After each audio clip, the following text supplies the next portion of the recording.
Pwede po ba nating batiin ang ating katabi? Isang mapagpalang umaga, kapatid. Ayan, sama-sama po nating awitan ang ating Panginoon. Ako'y nananalig.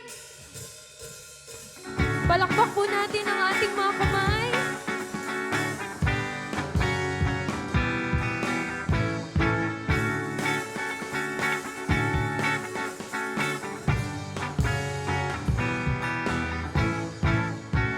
Purihin kay Yahweh, sa'yo kabutihan, pag-ibig mo'y tapat, pag-ibig mo'y tapat, tapat kailan pa man o minsan pa.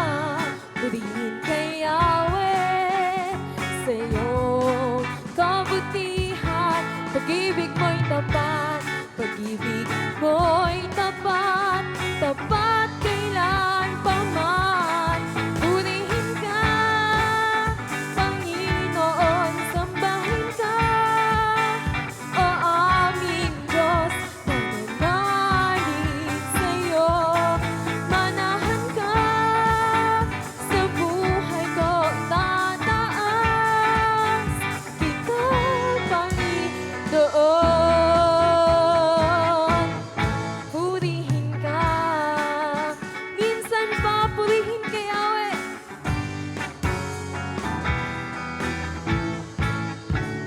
Purihin kay Yahweh, sa'yo kabutihan, pag-ibig mo'y tapat, pag-ibig mo'y tapat, tapat kailan pa man. Purihin ka, purihin kay Yahweh, sa'yo kabutihan, pag-ibig mo'y tapat, tapat ka. Purihin ka, Panginoon, sambahin ka, o aming Diyos, nananalig sa'yo. Manahan ka, sa buhay ko itataas, ikaw, Panginoon. Purihin ka. Sama-sama po nating awitin. Ako'y nananalig. Ako'y nananalig. Ako'y nananalig. Ako'y nananalig sa'yo, Jesus. Ako'y nananalig. Ako'y nananalig. Ako'y nananalig sa'yo. Ako'y nananalig. Ako'y nananalig. Ako'y nananalig. Ako'y nananalig. Sa huling pagkakataon po, ako'y nananalig. Ako'y nananalig. Ako'y nananalig. Ako'y nananalig sa'yo, Jesus. Purihin ka, Panginoon, sambahin ka, o aming Diyos, nananalig. Manahan ka, sa buhay ko tataas, ikaw, Panginoon. Purihin ka, purihin ka, purihin ka, Panginoon, ang aming papuri. Tuloy po nating papurihan ang ating Panginoon.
ibabalik kapag kami ay nanumbalik. Magniningning ang iyong mukha sa amin na pagpapalain mo muli. Kapangyarihan mo, O Diyos, pagpapalain mo muli. Kapangyarihan mo, O Diyos, ay kumikilos kapag kami ay mahina at walang lakas. Nananampalataya na magbabalik muli ang nagniningas na pag-ibig sa'yo. Lahat ay iyong ibabalik, lahat ay iyong ibabalik kapag kami ay nanumbalik. Kami nanumbalik, magniningning ang iyong mukha sa amin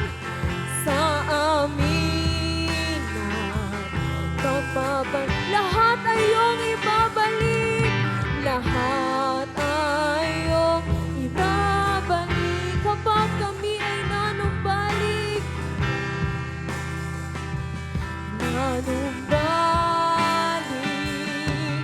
Magniningning ang iyong mukha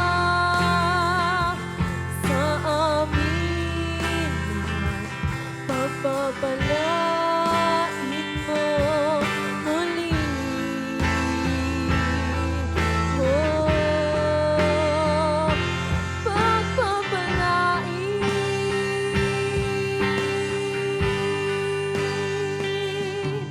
Ang nasirang pamilya'y aayusin, sakit karamdam ay pagagalingin, tinik ng nakara ay aalisin kapag kami tumatawag sa pangalan mo. Ang nasirang pamilya'y aayusin, sakit karamdam ay pagagalingin, tinik ng nakara ay aalisin kapag kami ang nasirang pamilya. Ang nasirang pamilya ay ayusin, sakit karamdam ay pagagalingin, tinik ng nakara ay aalisin kapag kami tumatawag sa pangalan mo. Kapag kami tumatawag sa pangalan mo, kapag kami tumatawag sa pangalan mo, kapag kami tumatawag sa pangalan mo.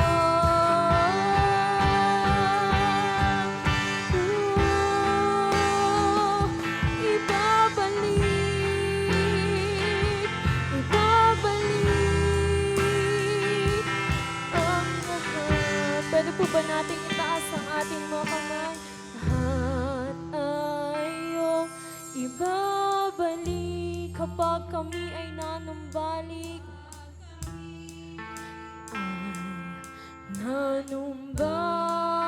Magniningning, magniningning ang iyong mukha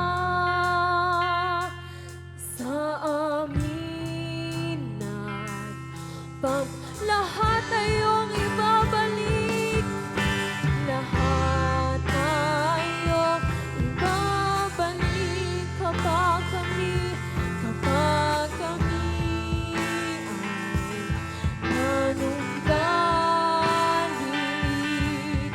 Magniningning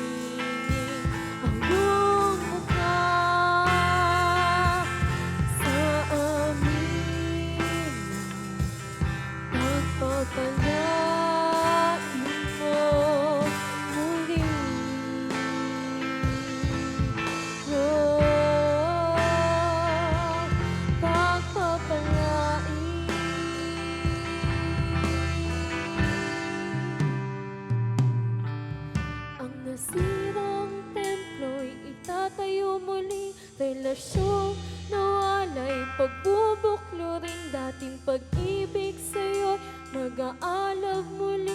Kapag kami nananahan sa presensya mo. Hallelujah, kami sa'yo. Panginoon, sa iyo po ang lahat ng papuri at pasasalamat. Okay. Sa umaga pong ito ay nais ko pong buksan po natin ang ating mga Biblia sa aklat po ng Santiago. Santiago Kapitulo 4, talatang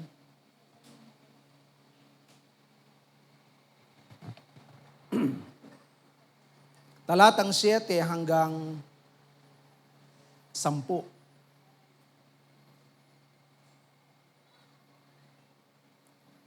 Kaya nga pasakop kayo sa Diyos, labanan ninyo ang dyablo at lalayuan niya kayo.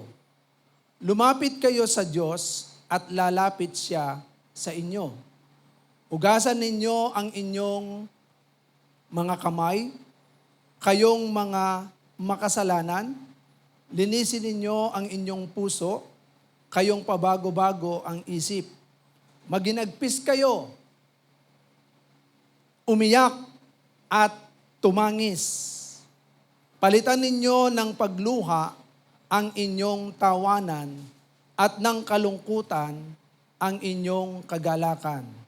Magpakumbaba kayo sa harapan ng Panginoon at itataas niya kayo. Ang Diyos po ang bahalang magpala sa kanyang buhay at banal na salita. Magpasakop sa Diyos. Pastor, paano kaya ako magpapasakop sa Diyos?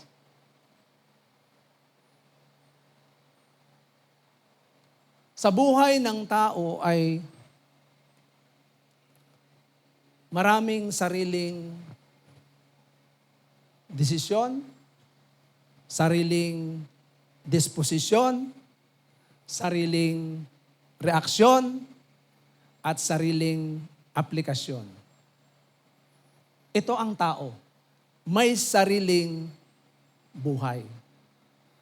Alam niyo po ba na kapag ang isang tao ay patuloy na nagpasakop sa Diyos, makikita po natin ito pong mga pagkakasunod-sunod po nito, paano mapapasakop ang isang tao sa Diyos. Tandaan po natin ang isang taong hindi nakapailalim sa kapangyarihan, kagustuhan, kalooban, at salita ng Diyos ay nakatanikala, alipin ng kasalanan. Alipin ng kasalanan. Kaya nga po kapag ang isang tao ay alipin ng kasalanan, tandaan po natin, sabi po ng Biblia, walang puwang sa kaharian ng langit ang mga gumagawa nito kapag ang isang tao ay alipin ng kasalanan. Tingnan po natin yung Galatia 5, Kapitulo 22. Ano po yung sinasabi diyan? Na kapag ang isang tao ay hindi nakapailalim sa kapangyarihan, kagustuhan, salita ng Diyos, kalooban ng Diyos, makikita po natin, 19 pala, 19, yan, hanggang 21. Hindi may kakaila ang mga hilig ng laman, pakikiapid, kahalayan, at kalaswaan, pagsamba sa Diyos, pangkukulam, pagkapuot sa Diyos, ay pagkapuot sa isa't isa, pag-aaway-away, pagsiselos, pagkakagalit at kasakiman, pagkakampi-kampi at pagkakababahagi, pagkainggit, paglalasing, kalayawan, at iba pang katulad nito. Muli ko kayong binabalaan, ang gumagawa ng mga ito ay hindi magkakaroon ng bahagi. Tingnan po ninyo yung salita doon. Ang gumagawa ng mga ito ay hindi magkakaroon ng bahagi sa karya ng Diyos. So sa madalit salita, ang mga alipin sa gawa ng laman. So maliwanag, inisa-isa ni Apostol Pablo ang gawa ng laman. Kaya nga ang isang taong hindi nakapasakop sa kapangyarihan, sa kagustuhan, kalooban at salita ng Diyos, walang bahagi sa kaharian ng Diyos. Hindi siya paghaharian ng Diyos. So ibig sabihin, kapag hindi pinaghaharian ng Diyos ang isang tao, sinong naghahari? Sino pong naghahari? Ha? Kapag wala ang paghahari ng Diyos sa isang tao, ang naghahari sa kanya, si Satanas. Kapag si Satanas ang naghahari sa kanya, alipin siya. Kung ano ang gustong gawin ni Satanas, gagawin niya. Wala siyang kakayahan na kalabanin, wala siyang kakayahan na iwaksi ito sapagkat wala siyang kapangyarihan. Sinasabi po ng unang Pedro na kung saan yung kapangyarihan na sinasabi ko po sa inyo, unang Pedro 5,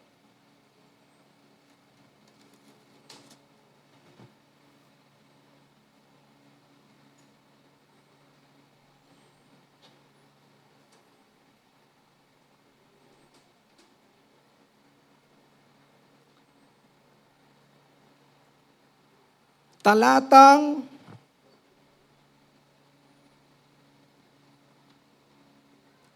8. Tingnan po ninyo. Ano po ang sinasabi rito? Maging handa kayo at magbantay, ang dyablo, ang kaaway ninyo ay parang leong umaatungal at aali-aligid na naghahanap ng malalapa. Labanan niyo siya at magpakatatag kayo sa inyong pananampalataya sa Diyos. Tulad ng alam ninyo, hindi lamang kayong nagtitiis ng mga kahirapan, kundi gayon din ang inyong mga kapatid sa buong daigdig. Makikita po natin, ang dyablo, paikot-ikot yan. Humahanap siya ng masisila niya. Binabantayan niya ang bawat tao. Tinitignan niya kung sino yung pwede niyang masila. Kaya nga, ang dyablo, iikot-ikot lang yan. Parang ano yan, espiya. Pero hindi siya ang marami siyang demonyo na pinapadala sa bawat isa. Pero hindi sumasa lahat ng dako si Satanas. Dahil hindi siya katulad ng Diyos. Ang Diyos ay sumasa lahat ng dako kahit saan naroroon ang Diyos. Pero si Satanas, may mga alipores. O, puntahan mo si ganito, puntahan mo si ganyan, o tignan mo yan. Tapos, may walkie-talkie yan. Nag-uusap-usap sila. O, si ganito, ano yan, hindi handa. Diba? So, hindi nakapasakop sa Diyos. Kayang-kaya natin itong ibuwal.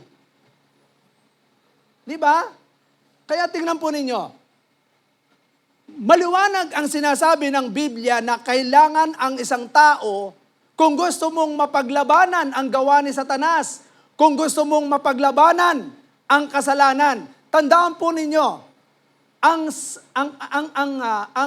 tukso, hindi po yan kasalanan. Gusto kong ipaliwanag sa atin to, ang tukso, hindi yan kasalanan. Ang tukso, pag hinawakan mo, doon ka palang magkakasala. Bakit?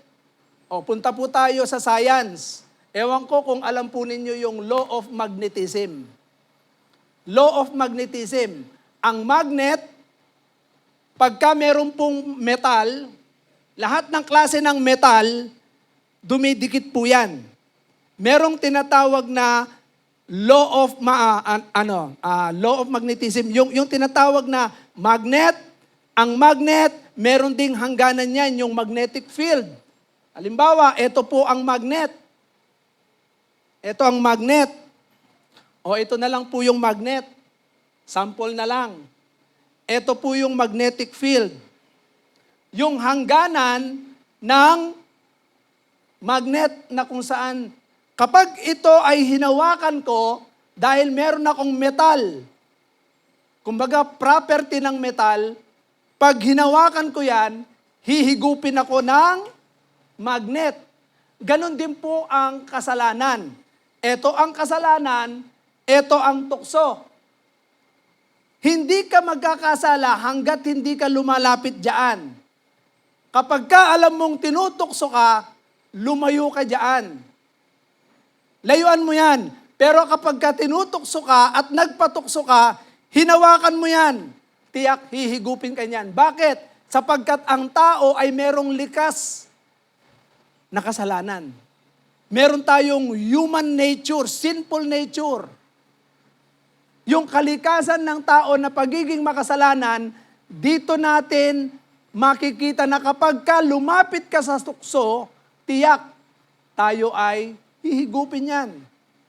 Kaya nga kapag ka tinutukso-tukso ka ni Satanas, kumikindat-kindat yan. Oh, lumapit nga. Pagka kinikindat-kindat ang kanya na gumawa ka ng kasalanan, i-rebuke mo na yan. Amen po ba? Hello?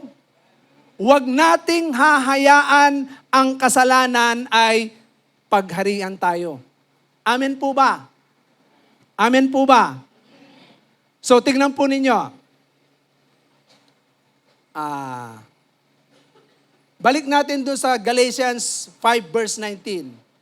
Gusto ko pong maging maliwanag yung lahat ng mga gawa ng kasalanan. Ayan po, hindi may kakaila ang mga hilig ng laman. Yan ang sinful nature ng tao. Ano yan? Pakikiapid. Pwede kang makiapid kapag hindi ka nagbantay. Amen po ba? Kasi merong sinful nature ang tao dyan.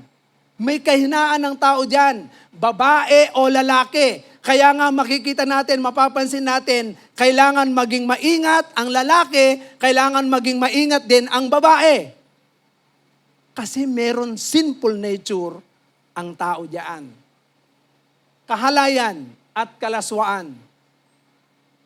Kahalayan at kalaswaan. Saan natin makikita yan? Social media. Social media. Kapag binuksan mo ang cellphone mo, taas ang kamay ng mga laging nagbubukas ng cellphone. Hindi kayo nagbubukas ng cellphone, liars go to hell. Taas ang mga nagbubukas ng cellphone sa social media araw-araw. Taas ang kamay. Tingnan nyo. Totoo ba na kapag binuksan mo ang cellphone mo, meron kang nakikitang mga mahahalay? Ha? Mga lalaki, pag nagbukas kayo ng cellphone, meron kayong nakikitang mga mahahalay. Sa mga babae, marami. Kaya nga dito po, yung sinful nature ng tao, paano kaya natin ma-overcome yan? Okay, next, 20. Pagsamba sa Diyos-Diyosan. Tandaan po ninyo, ang tao, napaka-pride niyan. Ma-pride ang tao. Tandaan po ninyo, ang pagsamba sa Diyos-Diyosan, hindi lamang sa mga ribulto. Ang pagsamba sa Diyos-Diyosan, malibang ang Diyos ang sumasakop sa atin, merong ibang Diyos sa buhay natin. Amen po ba? May ibang Diyos na sumasakop sa atin. Pwedeng sumakop si Satanas, pwedeng tayo rin po ang masunod. Amen po ba?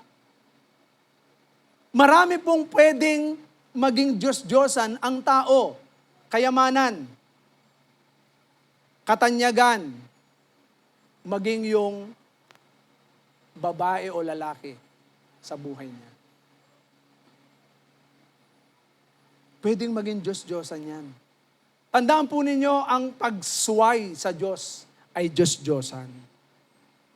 Kapag ang isang tao hindi nakapasakop sa Diyos, may Diyos-Diyosan yan. Mga bagay na hindi mo kayang bitawan, Diyos-Diyosan yan. Ano ba hindi natin kayang bitawan? Kasalanan. Pag ayaw mong bitawan ng kasalanan, Diyos-Diyosan yan. Pagkapuot sa isa't isa, gawa ng laman yan. Pag ang isang tao ay napupuot sa kapwa, hindi yan nakapasakop sa Diyos. Napupuot ka. Pag-aaway-away, pagsiselos, pagkagalit at kasakiman, pagkakampi-kampi at pagkakababagi. Magkakadikit po yan. Pagka nagkaroon na ng pag-aaway, pagkagalit, kampi-kampi, magkakadikit yan. Lahat yan ay gawa ng laman. Kaya nga, ang taong hindi nakapasakop sa Diyos, hindi nakapailalim sa kalooban ng Panginoon, hindi nakapailalim sa salita ng Diyos, tiyak, magiging alipin tayo ng kasalanan. Kaya nga sinasabi ng Biblia, walang bahagi sa kaharian ng langit ang gumagawa ng mga ganitong kasalanan. Gusto po ba ninyo? Hindi tayo pagharian ng Diyos? Alam niyo po ba na kapag ka ang isang tao ay pinaghaharian ng Diyos, nananahan po ang Espiritu ng Diyos sa atin. Naniniwala po ba kayo? Tignan po ninyo. Sa 1 Corinthians chapter 13, chapter 3, unang Korinto 3,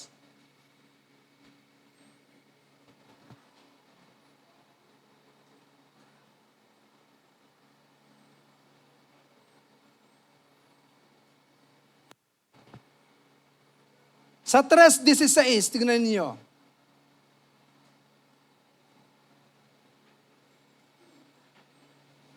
Hindi ba ninyo alam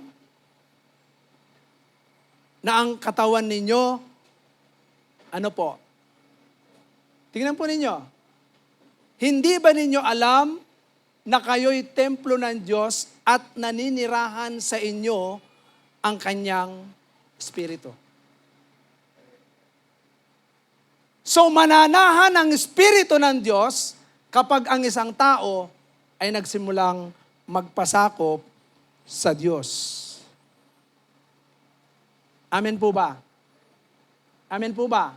So naniniwala po ba tayo na kapag tayo po ay patuloy na nagpasakop sa Diyos, paghaharian tayo ng Espiritu ng Diyos? Tignan po ninyo. Sa 2 Korinto 3,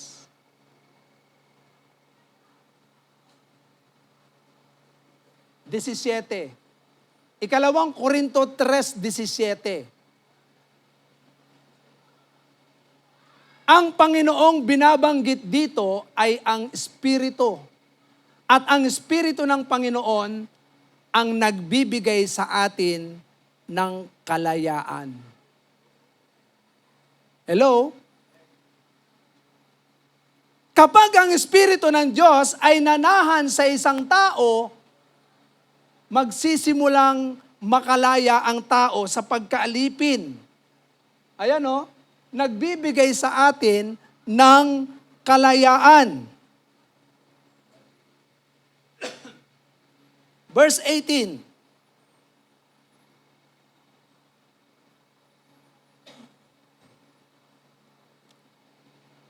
At ngayong inaalis na ang talukbong, nagninining sa ating mga mukha ang kalwalatian ng Panginoon. At ang kalwalatiang iyan na nagmumula sa Panginoon na siyang Espiritu, ang siyang magbabago sa atin mula sa isang antas ng kalwalatian hanggang tayo'y maging kalarawan niya. Mga kapatid, kapag ang isang tao ay nagsimulang magpasakop sa Diyos, yung kaningningan ng kalwalatian ng Diyos ay magsisimulang makita sa mga mukha po natin. Hindi po yung mukhang literal. Ito po, puso. Yung puso ng tao. Makikita ang kaningningan ng Diyos sa puso ng tao. Kasi bakit? Dahil ang sumasakop po sa atin, katulad ng sinabi sa 17, ang Espiritu ng Diyos na nananahan sa isang tao, palalayain po tayo. For where the Spirit is, there is liberty. Kung saan naroon ang Espiritu ng Diyos, naroon ang kalayaan. Kaya ang isang tao, magiging malaya siya kapag nagsimulang pasakop siya sa Diyos. Makakalaya tayo sa anumang pagkaalipin ng kaaway. Amen po ba? Magiging malaya tayo. Kaya nga sa buhay po natin, kapag tayo po ay nagsimulang magpasakop sa Diyos. Tingnan po ninyo sa verse 19. Verse 19. Ito na yung pinakalas. Okay, 17, 16. Hindi ko nabasa yung 16 ha. Okay, tingnan po ninyo sa 16. Ngunit kapag lumapit ang tao sa Panginoon, naaalis ang talukbong. Kaya nga kapag ang isang tao ay nagsimulang lumapit sa Diyos, siguradong aalisin ng Panginoon yung talukbong. Minsan, alam niyo po ba kung bakit hindi tayo makalakad sa kalooban ng Panginoon? Dahil alipin tayo ng kasalanan. Alipin tayo ng mga gawa ng kaaway. Kaya nga natatalukbungan yung ating mga mata sa katotohanan. Kaya nga doon sa verse 17, kapag tayo ay nagpasakop na sa Diyos, doon na tayo magsisimulang makalaya. Naaalis po yung talukbong, yung mga takip sa ating mga mata. Kaya nakikita natin yung liwanag. Kaya nga sinabi ng ating Panginoong Jesucristo sa John chapter 8 verse 12. Tingnan po ninyo, naliliwanagan ng isang tao kapag nagsimula siyang manampalataya kay Kristo. John chapter 8 verse 12. Ngunit nagsalita si Jesus sa mga Pariseo, sinabi niya, ako ang ilaw ng sanlibutan. Ang sumusunod sa akin ay magkakaroon ng ilaw sa kanyang buhay at di na lalakad sa kadiliman. Kapag ang isang tao ay lumalakad sa kadiliman, wala kang makikitang kahit anumang liwanag, maaring manganib ang buhay mo. Amen po ba? Hello? Tingnan po ninyo, meron po akong kukwento sa inyo. Meron pong isang Kristiyano. Kristiyano po ito. Gabi, nagbiyahe siya. Pero dahil siya po ay talagang nananangan pa rin sa kanyang nararamdaman dahil likas ang pagkatao. So gabi, nakabike. Dahil madilim, sobrang dilim. Wala siyang nakikita. Tinulinan niya ng tinulinan. Tapos parang may nararamdaman pa siya na sumusut-sut sa kanya. Habang nagbabike siya. So sa sobrang takot niya, alam niyo ba itong anong to? Wala siyang nakikita. Nahulog siya sa bangin. Nahulog sa bangin. At dahil nga sa kanyang pagkatakot, nalaglag siya ngayon. Tumilapon siya at buti na lang nakahawak siya sa isang sanga. At sa pagkakahawak niya sa isang sanga, nananalangin siya sa Panginoon, Panginoon, tulungan niyo po ako. Sabi niya, humingi siya ng tulong sa Diyos, nanalangin. Dumalangin sa Diyos. At sa kanyang panalangin naman, nung siya po ay nanalangin sa Panginoon, ibig sabihin, nagtitiwala pa rin siya sa Diyos. At nung siya ay nanalangin, sabi ng Panginoon sa kanya, bitawan mo na yan, anak. Pero dahil wala siyang nakikita, sobrang dilim. Hindi niya nakikita, nakasampay siya dun sa sanga. Sabi ng Panginoon, bitawan mo na, anak. Hindi niya binitawan. Matigas ulo. Matigas ang ulo niya. Sabi ng Panginoon, bitawan mo na, anak. Hindi niya binatawan. Nagtiis siya hanggang magliwanag. Nagtiis siya hanggang magliwanag. Nung lumiwanag na ang sikat ng araw, Panginoon, mapapagod na ako. Hindi ko na kaya, parang mabibitawan na niya. Pero sakto naman na magliliwanag na. So mabibitawan na niya, talagang pagod na pagod siya, magdamag eh. Ikaw ba naman na nakasampay ka sa sanga? Hindi ka mabibitiw doon. Siyempre, mangangalay ka, mapapagod ka. So nung siya po ay talagang bibitiw na, biglang lumiwanag na ang sikat ng araw. So nung lumiwanag ang sikat ng araw, nang makita niya yung kanyang babagsakan, isang dipa lang po ang kanyang babagsakan.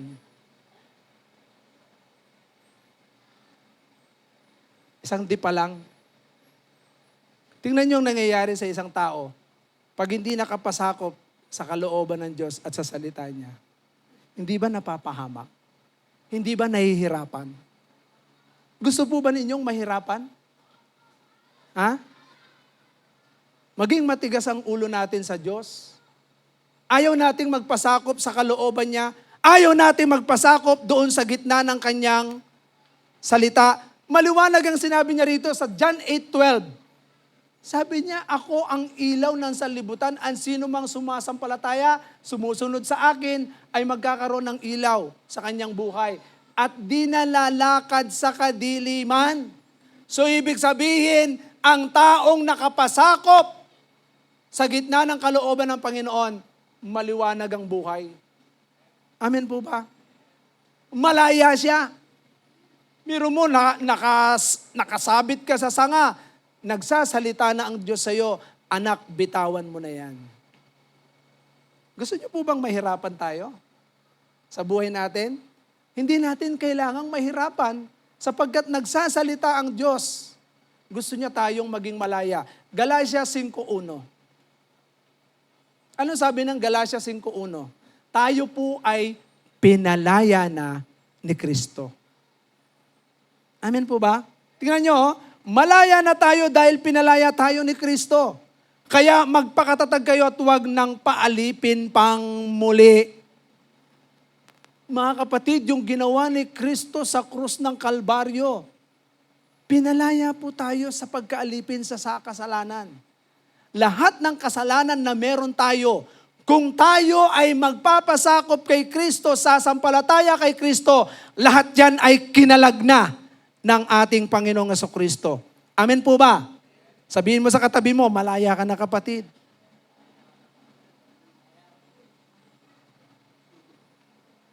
Anong gagawin natin? Diba? Anong gagawin mo? Anong gagawin ko? Para tayo ay talagang malaya. Balikan po natin yung Santiago 4, talatang 7. Isa-isahin po natin ito. Paano tayo talagang magiging malaya? Gayong ginawa na ni Kristo yan. Pinalaya na tayo. Meron tayong liwanag na dapat nating panghawakan sa buhay natin. So tingnan po natin.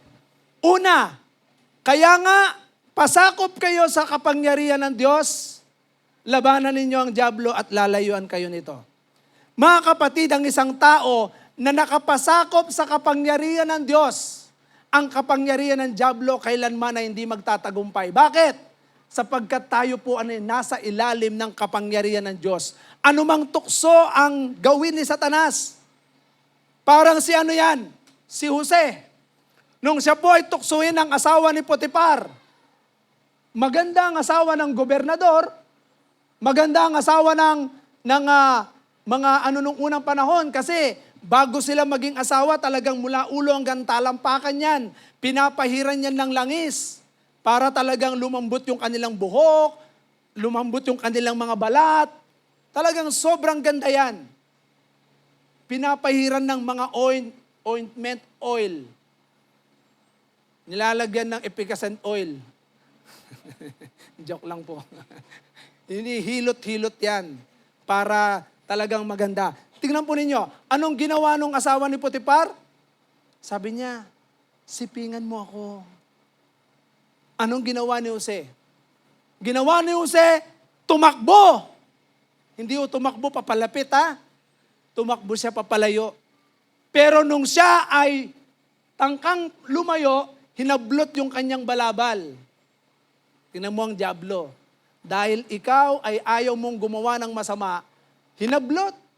Pero hindi pa rin nadlangan, nagpumiglas pa rin si Jose. Nagpumiglas siya. Hindi nagtagumpay si Satanas. Yan po yung sinasabi diyan. Pasakop tayo sa Diyos, labanan ninyo ang dyablo. Kinakailangan meron po tayong paglaban. Amen po ba? May paglaban sa gawa ng dyablo, sa kasalanan. Hindi yung, wag, pero papalapit ka naman ng papalapit. Wag, ayoko.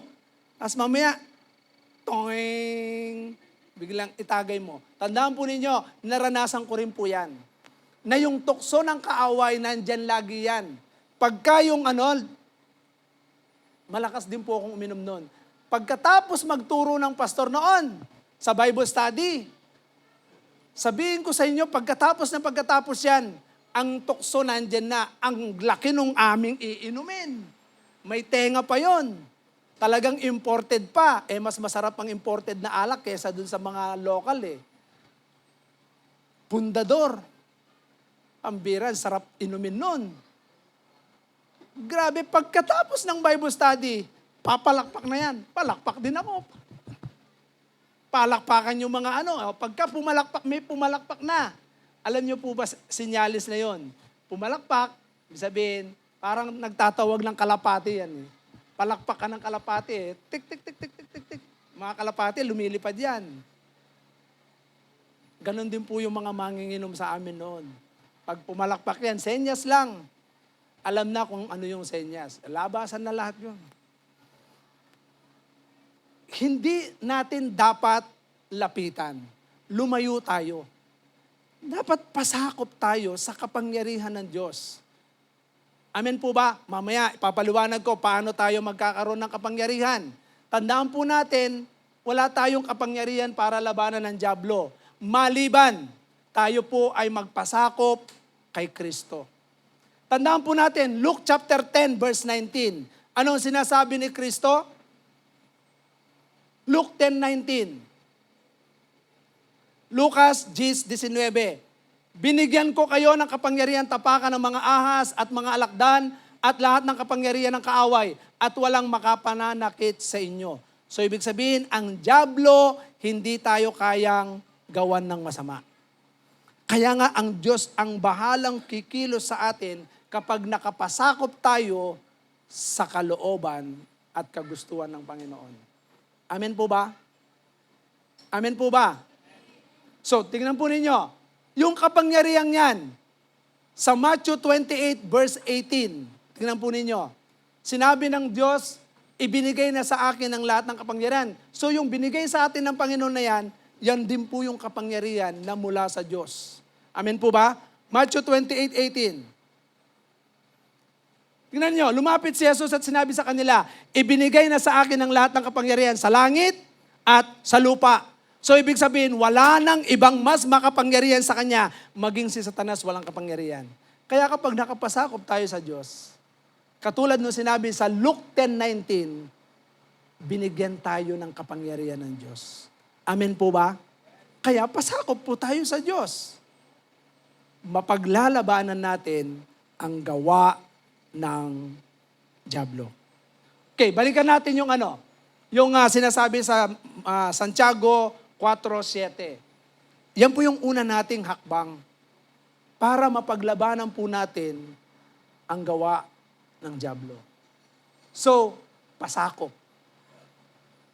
Dapat po nating ipasakop ito. Buong pagkatao, yung kamay natin, lahat ng ginagawa. Isip, puso, at lahat ng ginagawa po natin. Tandaan po natin kapag hindi natin hinayaang ipasakop yung isip, ipasakop yung puso, at lahat ng ginagawa po natin, buong pagkatao, hindi yan nakapasakop sa Diyos, aalipinin tayo ng dyablo. Tandaan po ninyo, hindi nyo kayang paglabanan ng dyablo kapag hindi tayo nakapailalim sa kapangyarihan ng Diyos. Amen po ba? Gusto po ba natin magtagumpay sa kagawa ng kaaway ng dyablo? Magpasakop tayo sa Diyos. Amen po ba? Pangalawa, ano po ang sinasabi po rito? Sa verse 8, Lumapit kayo sa Diyos at lalapit siya sa inyo.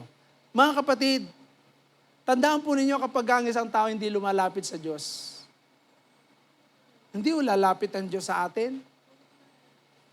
Amen po ba? Tingnan po ninyo, bigyan ko kayo ng ilustrasyon. Ito ang Diyos. Ito ang kasalanan. Panoorin niyo po. Ito ang Diyos, ito ang kasalanan. Nasa gitna po ako. Kapag ako ay nagsimulang lumapit sa kasalanan, lumalapit po ba ako sa Diyos? Ha? Kapag ang kasalanan ang nilalapitan ko, ayun ang Diyos, lumalapit po ba ako sa Diyos? Lumalayo ako sa Diyos.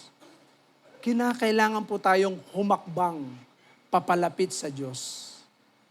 Layuan mo yung kasalanan at lumapit ka sa Diyos. Lumalayo po ba ako? Lumalayo po ba? Lumalayo ka. Lumalapit tayo sa Diyos. Alam niyo po ba na ang paglayo sa kasalanan, lalo tayong nagiging malapit sa Diyos.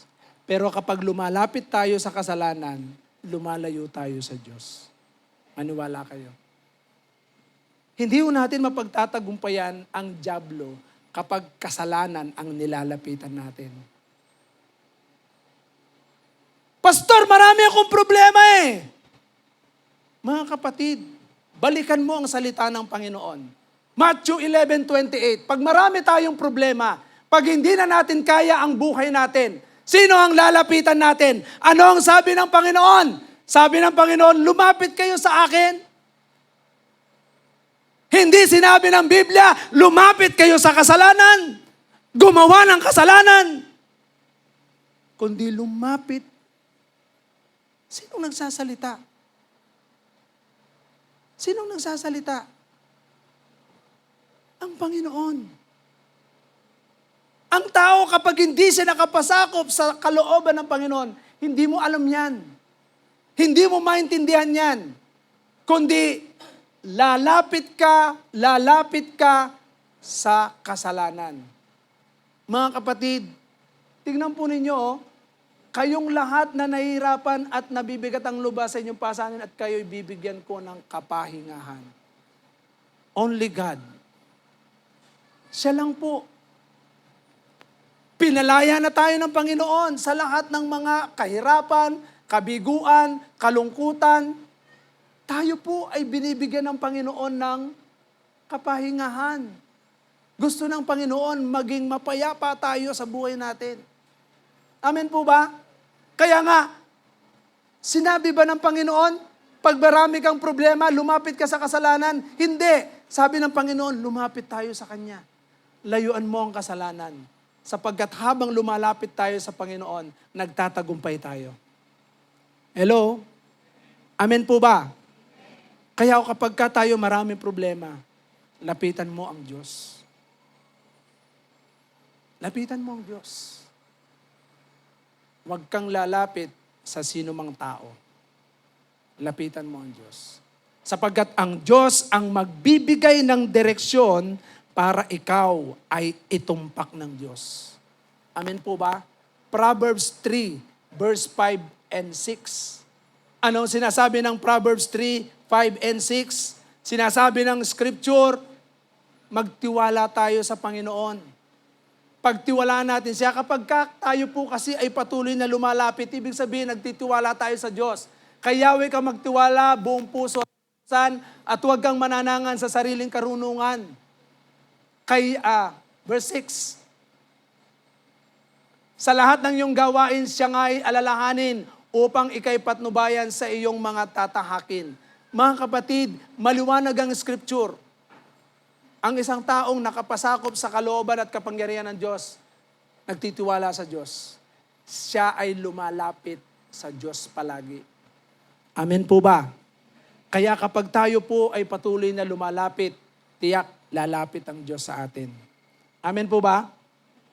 Hello? Sige po, balikan natin yung Santiago. Santiago 4:8. Yan. Lumapit kayo sa Diyos at lalapit siya sa inyo. Linisin ninyo ang inyong mga kamay, kayong mga makasalanan, linisin ninyo ang inyong puso, kayong pabago-bago ang isip. Tignan po ninyo. Pag sinabing linisin, tayo po ay patuloy na magpalinis sa Diyos. Tandaan po ninyo, sa Panginoon, walang marumi na pwedeng lumapit sa Kanya. Pero paano tayo lalapit? Marumi nga tayo. Alam niyo po ba? Pag tayo ay lumapit sa Diyos, kay Kristo, si Kristo po ang ginawa ng Diyos para tayo ay maging karapat-dapat na makalapit sa Diyos. Amen po ba? Hindi po tayo makalapit sa Diyos. Pero salamat sa pamamagitan ni Kristo sa ginawa niya sa krus ng Kalbaryo. Mga kapatid, lahat ng ito ay ginawa na ng Panginoon para sa atin. So hindi po natin kayang gawin yan eh. Katulad ng pagpapasakop sa kapangyarihan niya, hindi natin kaya yon. Maliban, tayo ay sakupin ng Diyos.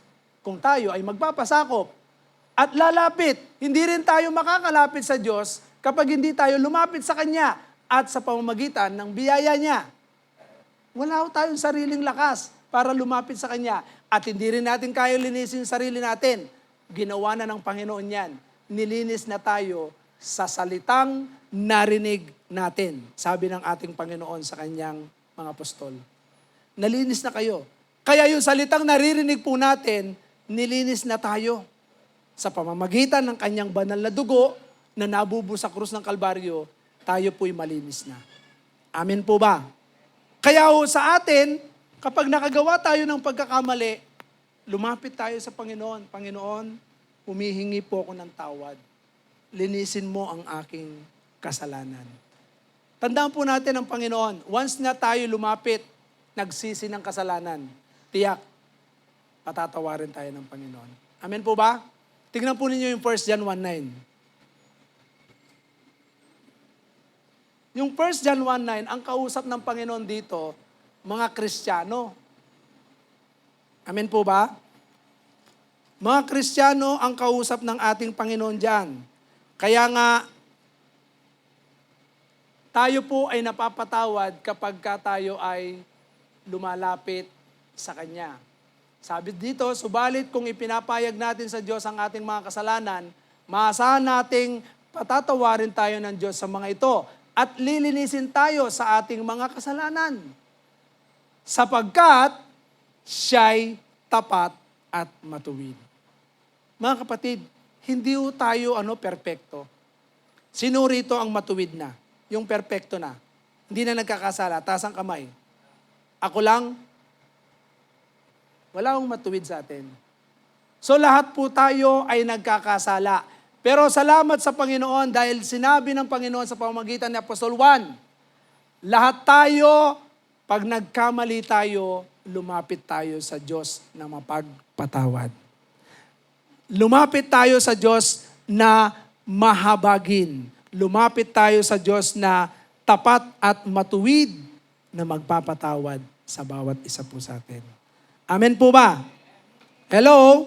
Kaya ang taong lumalapit sa Panginoon, tiyak. Ano po sabi diyan? At lilinisin tayo sa lahat ng ating kasalanan. Pag lumapit tayo, nagsabi tayo, Panginoon, patawarin mo po ako, linisin mo po ako sa aking kasalanan. At patatawarin nga tayo ng Panginoon. Lahat ng mga kasalanan ginawa natin. Kaya nga po, si Satanas, tandaan po ninyo, eto po, pakinggan nyo maigi. Aali-aligid yan. Pag nagkamali po tayo, i-inject niya sa isipan natin, sa puso natin. Woo!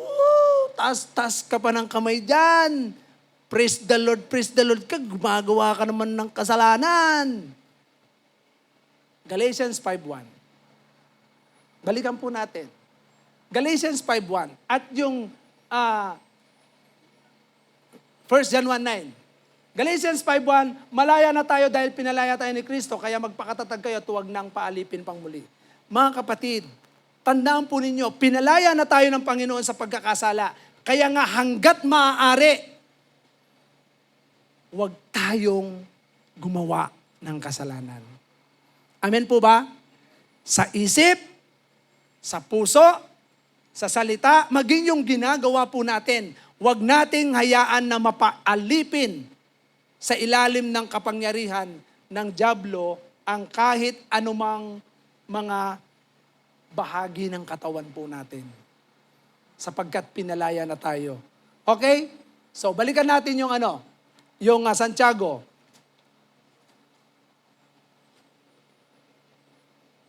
Ocho. Yan. Sa verse 9. Okay.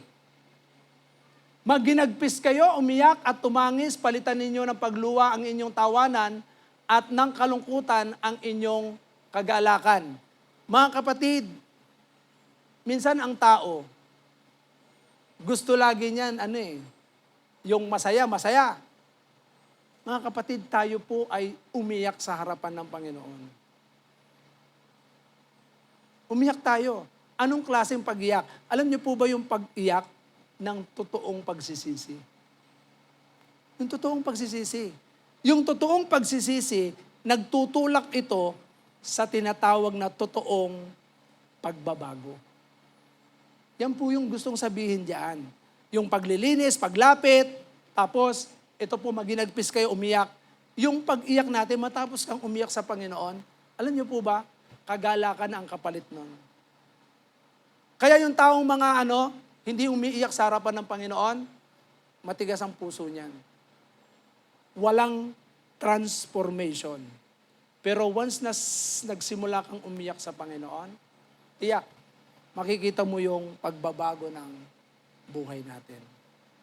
So, ibig sabihin yan, palitan po natin ng pag-iyak sa harapan ng Panginoon na umiyak ka.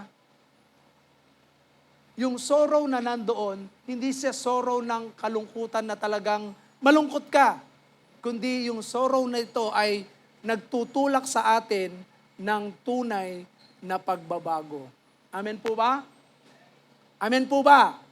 Hindi ka malungkot ka na sinasabi mong malungkot ka. Pero ang totoo niyan, kapag ikaw ay nanangis sa harapan ng Panginoon, tiyak, bibigyan tayo ng kagalakan ng Panginoon. Okay? Magpakumbaba sa harapan ng Diyos. Mga kapatid, sabi ng 1 Chronicle, chapter 7, verse 14. So tingnan po ninyo sinasabi niya, magpakumbaba kayo sa harapan ng Panginoon at itataas niya kayo. Sa 1 Chronicle, chapter 7, 2 Chronicle, 7:14. Kalawang Kronika. Ngunit kung ang bayang ito na nagtataglay ng aking karangalan ay magpakumbaba, manalangin, hanapin ako talikuran ng kanilang kasamaan, pakikinggan ko sila mula sa langit, patatawarin ko sila sa kanilang mga kasalanan at muli kong pasasaganahin ang kanilang lupain. Mga kapatid, pagpapakumbaba. Tandaan po ninyo ang taong mapagmataas at ayaw bumaba sa level na kung saan ang taas-taas. Mga kapatid, hindi ho natin mararanasan to. Hindi rin natin mararanasan to. Hindi tayo pakikinggan ng Diyos sa mga panalangin. Hindi tayo patatawarin at hindi rin tayo pasasaganain. Tatlo po yung makikita po natin dyan kapag tayo nagpakumbaba sa Diyos. Pakikinggan, patatawarin, at pasasaganain. Mga kapatid, ang taong mapagpakumbaba sa Diyos, pinakikinggan ng Diyos ang panalangin. Amen po ba? Kapag nakitaan tayo ng kababaan loob sa Panginoon, hindi lang sa Diyos, maging sa tao, mababa ang loob natin. Nagpapakita tayo ng totoong pagpapakumbaba. Tandaan po ninyo yung pagpapakumbaba, hindi ho yan nagpapakita ng ikaw ay mahina. Kundi ang taong nagpapakumbaba sa Diyos, nagpapamalas yan ng kalakasan. Matthew chapter 5. mapalad po yung mga mapagpakumbaba.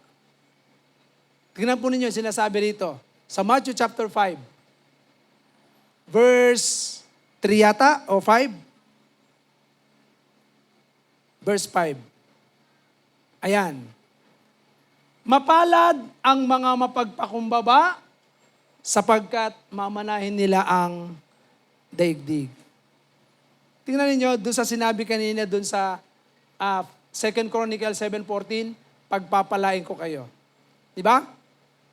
Ibig sabihin niyan, ang Panginoon, ayun yung sinasabi rito na mamanahin nilang daigdig, tapos pagdating doon sa 7:14 ng 2 Chronicle, ayan pasasaganahin ang kanilang lupain. Mga kapatid, dito sa lupa, mararanasan mo natin yung totoong pagpapala. Gusto niyo po ba yon? Magpakumbaba lang po tayo. Kasi bakit?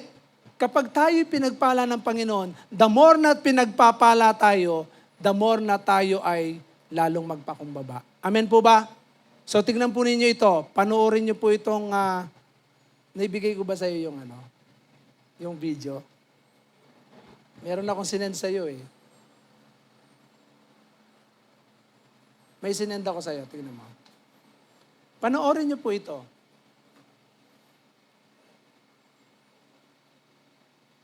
Okay, habang tinitingnan ni tingnan niyo po yung habang inaayos ni Brother Jerome. Panoorin niyo po ito Pero gusto ko lamang pong tingnan po ninyo, once na tayo po ay nagpakumbaba sa harapan ng Panginoon, alam niyo po ba na ang Diyos galit sa mga mapagmataas? Tingnan po ninyo sa Santiago. Sa Santiago 3, 4. 4:6. Santiago 4:6. Yan. Ngunit higit na malakas ang tulong na ibinibigay niya sa atin. Kaya't sinasabi ng kasulatan, ang Diyos ay laban sa mga, saan? Mapagmataas, ngunit nalulugod sa mga kalaban ng Diyos ang mga mayabang. Kalaban ng Diyos ang mga mapagmalaki, mapagmataas. Pero yung taong nagpapakumbaba, nalulugod sa mga nagpapakumbaba. Amen po ba? Amen po ba? Tingnan po ninyo ito. Panoorin po natin ito. Pag tayo'y mayabang, pag tayo ay akala mo ang galing-galing natin, akala mo tayo na ang nakakaalam ng lahat, tingnan po ninyo. Here we go. Surprise! Happy birthday! What is that? That's your new car. Congratulations on getting your driver's license, sweetie. Is this a joke? I know it doesn't look like much, honey, but it's a great starter car for a new driver. See, even if you ding it up a little bit, no one's even gonna notice. Come on, stop playing around. Where's my real car? This is your real car. This is ridiculous. You can't expect me to be seen driving that junk around town. Oh God, I think I'm gonna be sick. Don't be so dramatic. You asked for a new car for your 16th birthday, and you got one. You should be grateful. I wanted a nice car, not a rust bucket on wheels.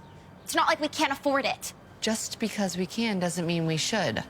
Both your father and I started with used cars, and I am grateful that we did. But Mom, this is so embarrassing. Do you know what will happen if I'm seen driving this thing? My reputation will be ruined. You should be grateful, Samantha. Most kids your age don't even get a car. We're talking about me, remember? I don't care about most kids. Daddy, please don't make me drive this thing. I'm sorry, sweetie. You're just gonna have to drive this for a while. Pout all you want. It's this car or no car at all. Your choice.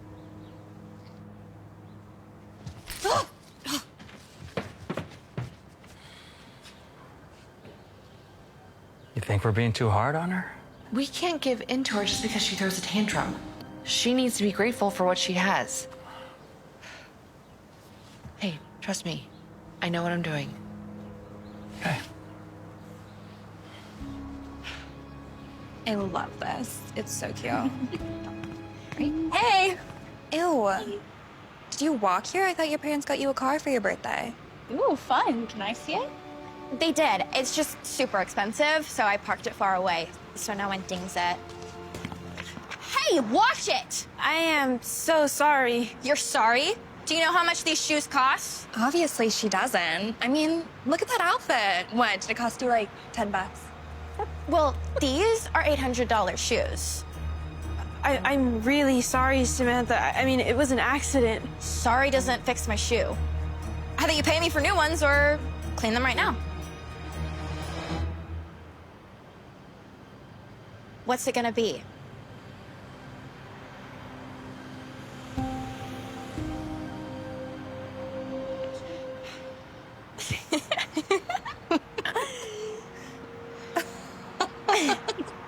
You missed a spot?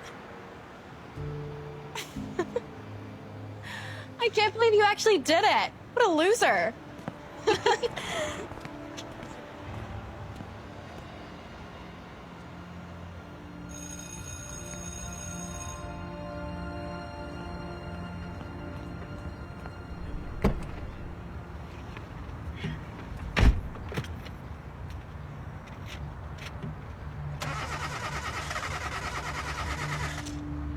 Shoot.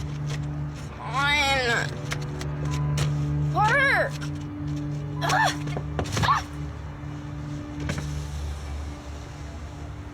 You need some help getting it started?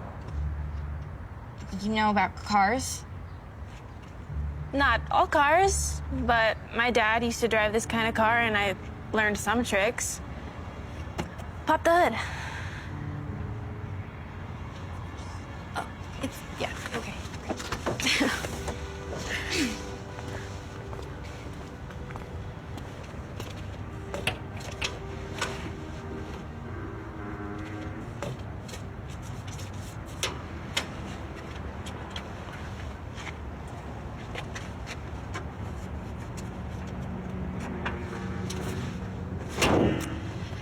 Okay, give it a shot.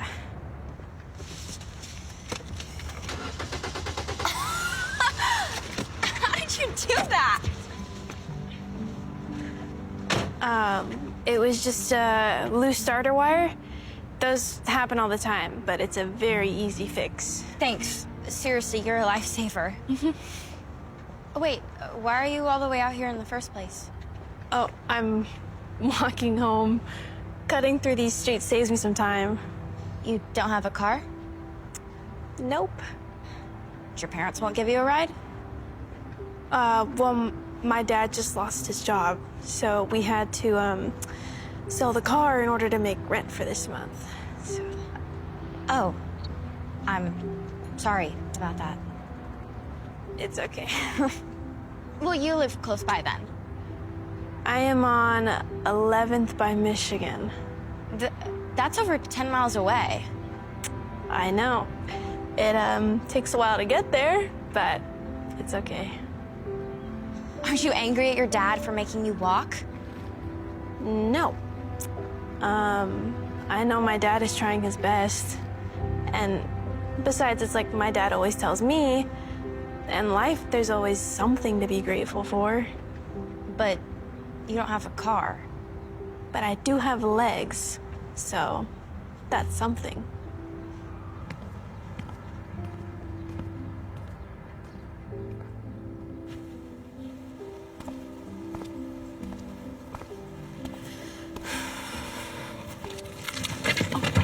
Hey, Dana.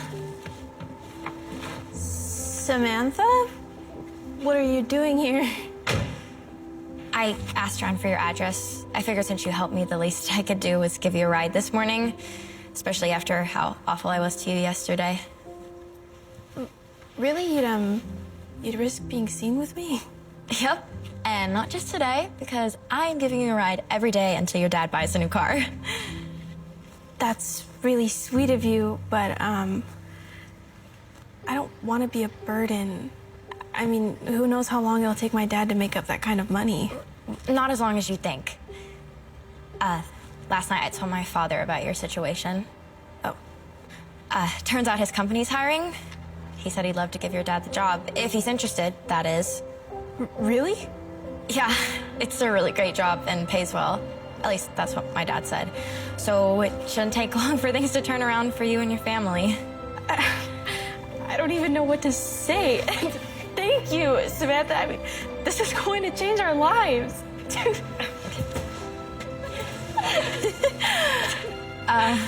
Well, come on, we have a history test, first period.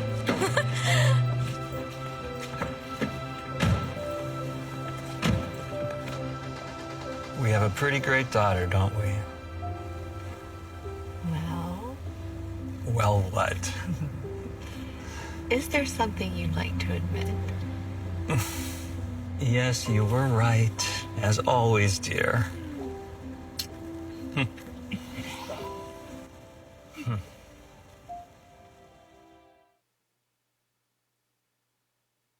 Hello. Nakita po natin yung pagpapakumbaba ng babae. Yung isang babae, spoiled, kinahihiya niya yung ibinigay ng magulang na sasakyan. May sasakyan na siya, pero dahil mayabang siya, ayaw niya ng luma. Di ba? Kinahihiya niya. Pero dahil tinuturuan siya ng kanyang nanay, ng kanyang magulang, na anuman yung binigay, makontento tayo. Amen po ba? Matuto tayong makontento, anuman yung meron ka, makontento ka. Tapos yung babaeng isa, dahil mapagpakumbaba siya, hindi siya nagkaroon ng sama ng loob sa tatay niya. Ang layo ng nilalakad, kaya tinanong niya, hindi ka para sumamang loob sa tatay mo, naglalakad ka, layo-layo, milya-milya. Sabi niya, no, hindi. Bakit? Humble. So tingnan niyo, sa pagiging humble niya, nahipo yung puso nitong mayabang. Kaya mga kapatid, impact. Ang buhay mo, buhay ko, buhay nating lahat. Gusto ng Panginoon, tayo ay nakapasakop sa Kanya. Pag nagkamali tayo, lumapit tayo sa Panginoon, magsisi ng kasalanan, talikdan natin ito, at patuloy tayong magpakumbaba sa harapan ng Panginoon. Tignan po ninyo, ano po ang sabi ng Biblia? Ang sabi po ng Biblia sa 1 Corinthians 15, verse 57. 1 Corinthians 15:57. Magpasalamat tayo sa Diyos sapagkat tayo binibigyan niya ng tagumpay sa pamamagitan ng ating Panginoong Jesucristo. Mga kapatid, matagumpay ang isang taong nakapasakop sa Kanya, lumalapit sa Kanya, nagpapalinis, at the same time, nagpapakumbaba sa harapan ng Diyos. Tayo po ay bibigyan ng tagumpay ng Diyos. Kaya, tingnan ninyo, ano nangyari sa kababaeng ito? Dahil mapagpakumbaba siya sa lahat ng tao. Wala siyang kayabangan. O tingnan niyo, binless pa siya. Meron siyang ride. At the same time, binigyan din ng trabaho yung kanyang tatay. Kaya pinagpapala ng Diyos ang mga mapagpakumbaba. Kaya mga kapatid, pasakop po tayo kay Kristo. Kasi pinalaya na tayo ng Diyos at huwag ka nang paalipin pang muli. Saan? Sa kasalanan at kay Satanas. Kaya ang buhay po natin, magiging impact yan. Ano yung ibig sabihin ng impact? Inspire, motivate, protect, affirm, connect, and teach. So makakapag-inspire po tayo ng ibang tao. Makakapag-motivate tayo ng ibang tao. Makakapag-affirm tayo, ibig sabihin, encourage natin. Tapikin natin sila. Makakapag-connect tayo sa kanila sa Panginoon. Amen po ba? Teach. Matuturuan po natin sila. Ano yung salita ng Diyos? Na narinig natin, tuturo natin sa kanila. Then, ayan, impact. Yan po ang ibig sabihin ng impact. Kaya ngayon po, let us impact others sa pamamagitan ng buhay na nasa ilalim ng kapangyarihan ng Diyos. Kasi tayo may tagumpay. Pinagtagumpay na tayo ng ating Panginoon. Amen po ba? Kaya palakpakan natin ang ating Panginoon. So ngayong araw na ito, pinagtagumpay na tayo ng ating Panginoon kasi kailanman ay hindi na tayo lalakad sa kadiliman. So tayo po ay patuloy na magtiwala kay Kristo. Amen po ba?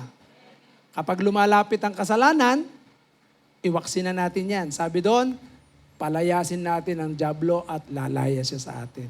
Pag nandyan na yan, Satanas, lumayas ka. Satanas, lumayas ka dito. Wala kang karapatan sa aking tahanan. Yan.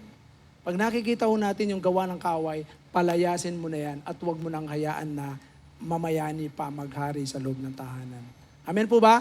Even sa ating mga puso, sapagkat ito ay templo ng Espiritu ng Diyos. Kapag tinanggap mo na si Kristo sa buhay mo, yan ay templo ng ating mga, ng Espiritu ng Diyos, ang ating mga puso. Kaya sa bawat isa po sa atin, naniniwala ko, ang taong nakapailalim sa Diyos, mabait, yan, mapagkakatiwalaan, masipag, yan. So ano pa? Lahat ng klaseng magaganda ay makikita mo kapag si Kristo ang naghahari sa Kanya.